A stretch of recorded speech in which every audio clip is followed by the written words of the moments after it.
Halo, balik lagi sama doyan cerita gue hari ini. Hari ini gue mau cerita tentang asisten rumah tangga. Sorry banget kalau lo yang dengerin agak ngedenger suara ketok-ketok, paku-paku, palu-palu karena tetangga gue lagi bangun rumah.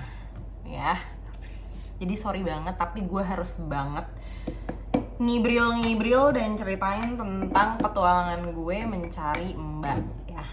Mbak means asisten rumah tangga atau pembantu rumah tangga. Jadi perjalanan gue dimulai ketika gue punya anak dong tentunya.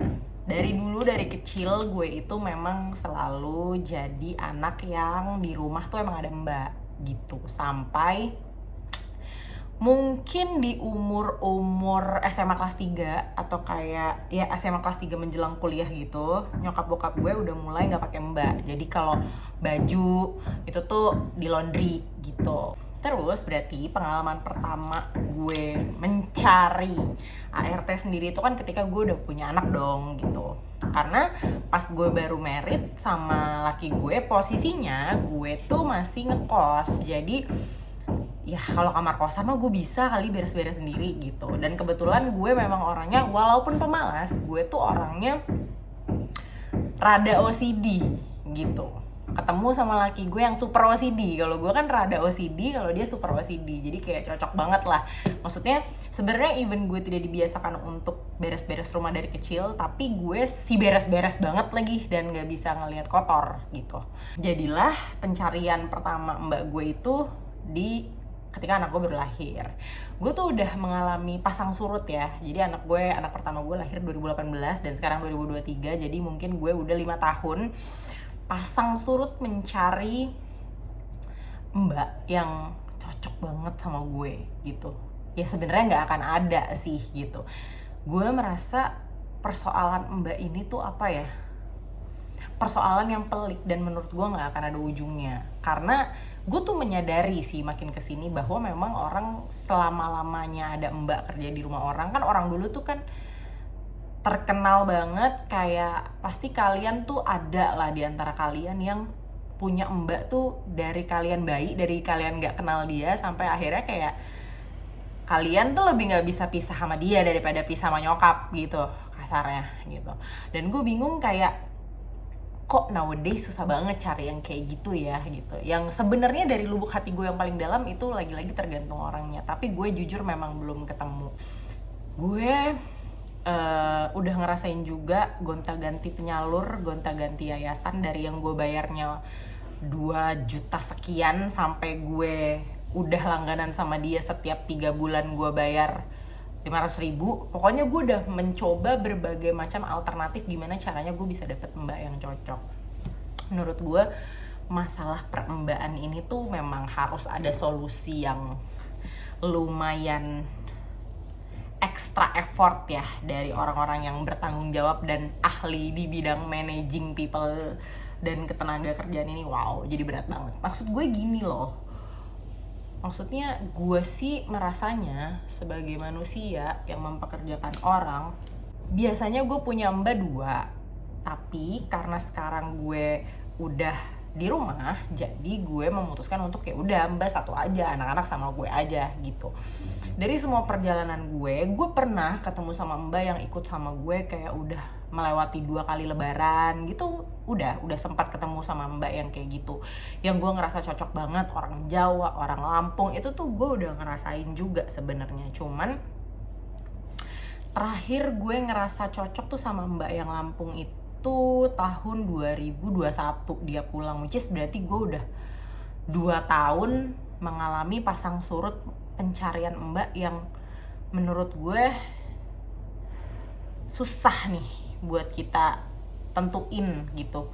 Kita jalan tengahnya gimana sih gitu. Karena kan maksudnya gue paham juga ya, gue ada di dunia kerja yang gue sangat dituntut profesional dalam pekerjaan. Hal-hal kecil lah, misalnya kayak gue gak akan hitungan sama pekerjaan, terus gue gak akan selesai dengan hasil yang biasa-biasa aja, terus gue akan mengorbankan beberapa kepentingan pribadi, misalnya kayak ada mbak yang, ya mbak kan banyak banget ya alasannya, sampai gue di tahap yang udah nggak percaya sama alasan-alasan humanis, kayak misalnya kayak keluarganya sakit, anaknya mau apa, suaminya mau apa. Intinya di dunia profesional itu gue memegang tinggi prinsip profesionalitas lah ya, dan tapi gue nggak bisa menuntut itu ke kalangan mbak-mbak ini gitu, karena memang basically mungkin gue nggak tahu ya, tapi masalah profesionalitas itu kan memang sebenarnya bisa dipelajari, karena masalah profesionalitas itu adalah bagian dari bagaimana lo nge-treat orang lain gitu ya, etika habluminanas lah gitu kasarnya. Jadi kayak empati, terus kayak apa yang mau lo dapet banyak ya lo harus kerja banyak, kasarnya gitu lah. Pokoknya itu sebenarnya hal-hal basic kehidupan gitu.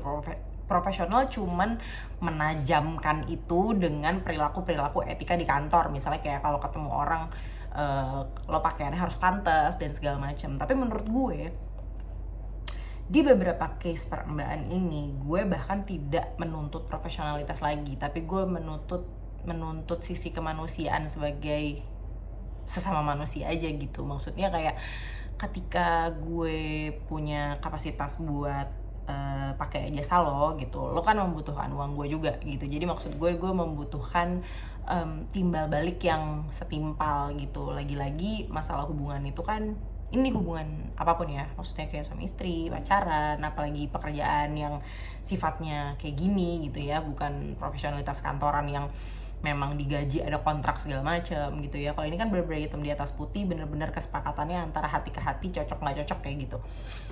Jadi menurut gue complicated gitu, karena gue lumayan, sebenarnya gue orang yang sangat amat slow banget sama bagaimana nanti mbak itu mau kerja di rumah gitu ya. Maksudnya gue nggak pernah jadi orang yang, ada kan majikan-majikan yang jangan megang HP, lo jagain anak gue, bla bla bla. Gue bahkan nggak ada di level itu sih gitu. Even maksudnya mungkin sebenarnya gue berseberangan sama nyokap gue sendiri. Kalau nyokap gue kan emang orang lama aja ya, yang pengennya tuh kerja emang super strict gitu.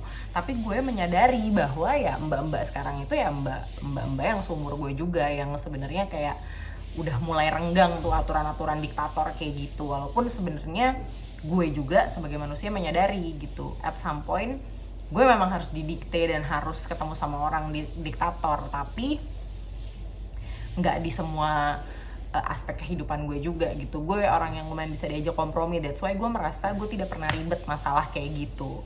Makan kayak apa yang gue makan dia makan, bahkan gue cenderung kan sebenarnya tidak terlalu suka masak ya, gue cuma hobi belanja gitu. Jadi kalau gue grocery shopping ya udah gue suka minta temenin mbak gue, kayak lo mau masak apa, sini gue beliin, nanti lo yang masak kayak gitu. Itu buat cerita-cerita mbak gue yang kemarin, baik yang PP ataupun yang nginep ataupun gimana. Tapi gue juga nggak lepas dari cerita-cerita kayak mbak gue kabur lah, mbak gue ngadu rumah gue panas lah, yang udah nggak make sense gitu loh. Dan maksudnya ya balik lagi, kalau itu mau disandingkan sama profesionalitas, menurut gue bagian dari misalnya mbak gue protes ternyata kamar dia panas adalah bagian yang sama ketika gue bisa protes di pekerjaan gue, kayak kenapa gue waktu itu dikasih mobil manual, gue nggak bisa nyetir manualnya gitu.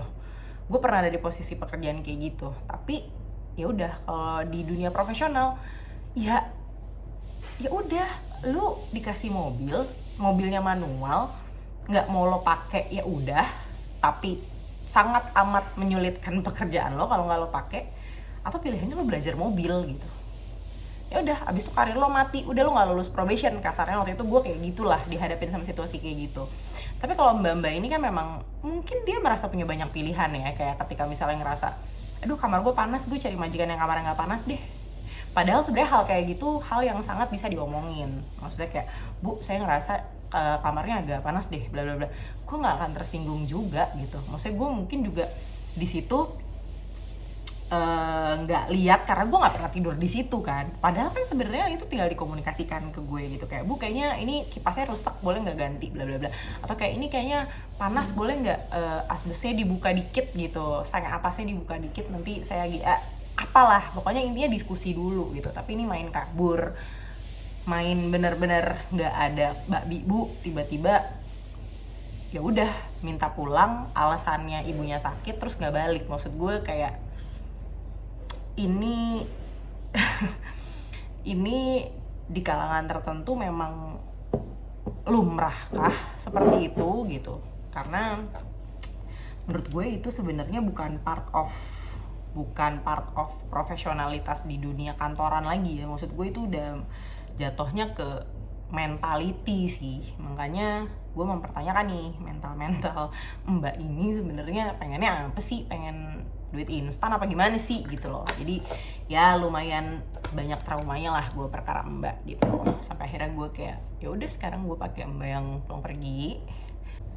Ya kalau ada orang yang punya kapasitas buat ngomongin ini atau concern sama hal ini, tolonglah gitu. Gue nggak tahu gimana caranya, apakah penyalur atau pelatihan mbak ini memang harus diperketat, harus dilihat keseriusan kerjanya, mereka emang niat kerja atau emang cuma pengen duit instan doang. Karena setahu gue sekarang permasalahan mbak ini tuh mainnya udah bukan cuma mbaknya doang, tapi udah main di penyalurnya. Jadi penyalurnya juga ngadi-ngadi nih, kayak ya nanti garansinya 4 kali ganti 4 bulan, habis 4 bulan mbaknya minta pulang biar dia kayak enggak, ini kan garansinya udah habis bu, bla bla bla. Lama-lama juga mainan-mainan kayak gitu juga kalau menurut gue sih somehow ya akan ketahuan juga sih gimana polanya gitu ya. Kayak kita main pinter-pinteran aja lah gitu. Dan udah yang pasti-pasti aja, yang jujur-jujur aja, yang bener-bener aja, dan lurus-lurus aja. Tolong, hidup tuh udah ribet banget gitu. Jadi please lu juga kayak doing best to your life aja gitu. Maksud gue lo baik sama orang, lo akan dibaikin gitu aja sih prinsipnya. Dan itu ya udah prinsip hidup standar, tapi itu nggak klise buat gue gitu. That's why kayak gue ngerasa kayak ada mbak gue yang pernah cabut juga nih, dia bilangnya mau balik, terus tiba-tiba sekarang dia minta kerja lagi sama gue gitu. Waktu itu sebenarnya gue mau banget ngasih kesempatan sama orang-orang kayak gitu, tapi waktu itu dia bener-bener yang di tahap laptop. Jadi ya gue kan takut ya gitu. Padahal mungkin kalau dia cuma sekedar bilangnya pulang dan mau balik tapi ternyata nggak balik, mungkin gue akan nerima dia lagi gitu. Tapi karena dia udah di tahap laptop, gue takut gitu. Ya, gue berharap semoga perembahan ini cepet selesai dan gue bisa hidup normal tanpa stres dan worry kayak mbak gue yang ini bertahan berapa lama lagi ya gitu. Shout out buat teman-teman gue yang beruntung banget dapat mbak-mbak yang udah lama ikut sama dia gitu. Gue udah nanya tips and triknya gimana, gue udah coba laksanakan. Gue being majikan yang super asik, ceng-cengan gitu juga udah banget gitu. Tapi ya udah, emang belum rezeki gue aja. Mungkin rezeki gue di hal lain ya kan. Jadi emang hidup tuh pasti ada masalahnya aja gitu. Apalagi kayak sekarang gue lagi deg-degan nanti hari Sabtu MU lawan Brighton. MU udah nggak ada. Gitu aja curhatan gue hari ini. Semoga ini bisa gue upload ntar malam. Thank you bos.